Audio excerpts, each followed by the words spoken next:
ఇప్పుడు పోలీసులు కూడా పైరసీ సినిమాలు చూసిన వాళ్ళని కూడా మూసేస్తాం అంటున్నారు. బాగానే ఉంది, మూసేస్తారు, కరెక్టే. ఇక్కడ అడుగుతున్నది ఏంటంటే, బాబు మీరు ఇతను ఏదో చేస్తున్నాడు జనాలకు ఇబ్బంది పెడుతున్నాడు అని కదా మీరు అంటోంది. ఇండస్ట్రీ డబ్బులు ఇబ్బంది పెడుతున్నాడు ఇతను. జనాల డబ్బులను ఇబ్బంది పెడుతున్న ఇండస్ట్రీ గురించి ఎందుకు మాట్లాడరు? ఇండస్ట్రీ వాళ్ళు మల్టీప్లెక్స్ల్లో స్నాక్స్ రేట్లతో వాళ్ళు చేస్తున్న దోపిడీ గురించి ఎందుకు పోలీసులు పట్టించుకోరు?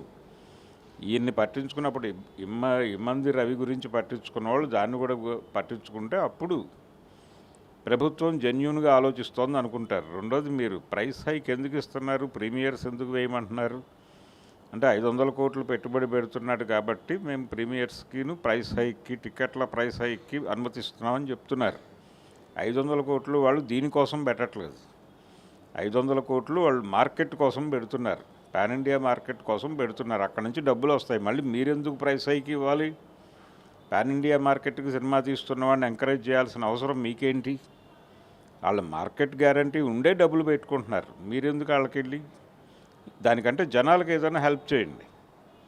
ఆ పాప్కార్న్ ధరలు అవి తగ్గించడానికి ఏదన్నా ఉంటే ఏర్పాటు చేయండి, అంతే తప్ప ఇది దారుణం.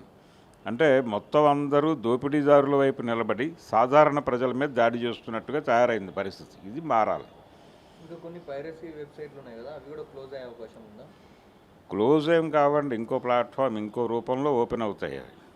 పైరసీ ఆగదు. మీరు జనాలకి ఆల్టర్నేటివ్గా వాళ్ళకి గౌరవప్రదంగా కంటెంట్ కన్జ్యూమ్ చేయడానికి తక్కువ ఖర్చులో ఏర్పాట్లు చేసే వరకు పైరసీని వాళ్ళే బతికించుకుంటారు. అంటే ప్రొడ్యూసర్ మాట్లాడుతూ అసలు ఐబొమ్మ రవిని ఎన్కౌంటర్ చేయాలని ఎన్కౌంటర్ చేయటం శ్రీ కళ్యాణ్ గొడవ అది. అంటే చంపేయమంటున్నాడు. మరి మీరు పాప్కార్న్ 400కే 500కే అమ్మి జనాలని దోచుకుంటున్నందుకు మిమ్మల్ని కూడా ఎన్కౌంటర్ చేయాలిగా.